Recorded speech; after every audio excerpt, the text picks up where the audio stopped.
Faz as malas, pois o Oriente espera-te. Vais viajar algum tempo para um mundo desconhecido. Talvez voltes mais tarde para lá morar.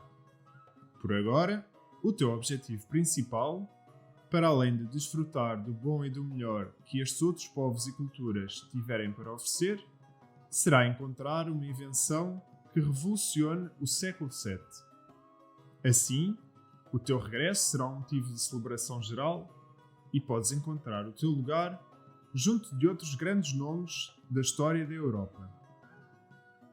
Deparas-te com um mercador veneziano chamado Marco Polo, que acaba de chegar a terras asiáticas em busca de novos empreendimentos.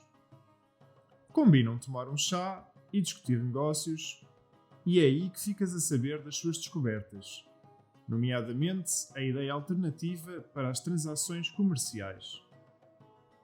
Como sabes, para comprar algum produto, quer seja uma mesa ou um porco para matar, é preciso oferecer algo de igual valor em troca. Mas, e se houvesse uma maneira mais simples de fazer compras? Surge assim um novo conceito, o chamado papel moeda. Consiste em tiras de papel impressas pelo governo que podes carregar contigo. Têm diferentes valores, consoante o que estiver inscrito neles. Entretanto, esta inovação espalhou-se até terras suecas, onde os bancos começaram a implementar o uso deste papel moeda como contrapartida da entrega de ouro. Mas tudo o que envolve riquezas acarreta grandes riscos, e a tua descoberta despertou a atenção de pessoas mal intencionadas. Passaste a ser um alvo de interesse. Parece que abandonar a tua sociedade e explorar outros territórios te trouxe mais que o simples proveito da viagem. Ao regressares da China, vais alterar completamente a forma como as transações comerciais são feitas. Deixará de haver uma troca direta de objetos para se usar então o papel moeda. O que talvez não soubesse ainda é que este tipo de negócio se manteria por muito mais tempo e inclusive haveria um papel feito de bits, um material digital. Para além de moedas como o euro, a lira turca e a libra, as pessoas vão utilizar as criptomoedas, uma revolução a nível da economia mundial.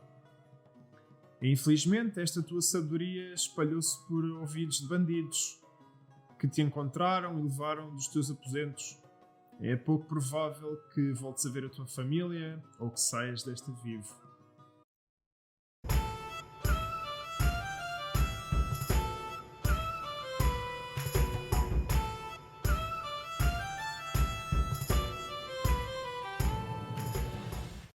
Obrigada por nos teres acompanhado até aqui.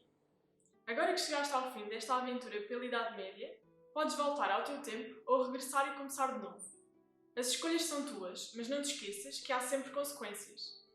Como talvez tenhas visto, detalhes que na altura podiam parecer quase insignificantes acabaram por ter um grande impacto no futuro. Sem algumas das inovações que ocorreram, sem as invenções e os avanços que foram feitos, provavelmente não estaríamos no ponto em que estamos a nível de tecnologia. Se esta foi a tua primeira vez, deves querer tentar pelo menos outro caminho, explorar melhor as influências que marcaram esta época e compreender como serviram de suporte para o trabalho de alguns dos maiores pensadores da história. Já percorreste todos os caminhos? Então, esperamos que te tenhas divertido. Até à próxima!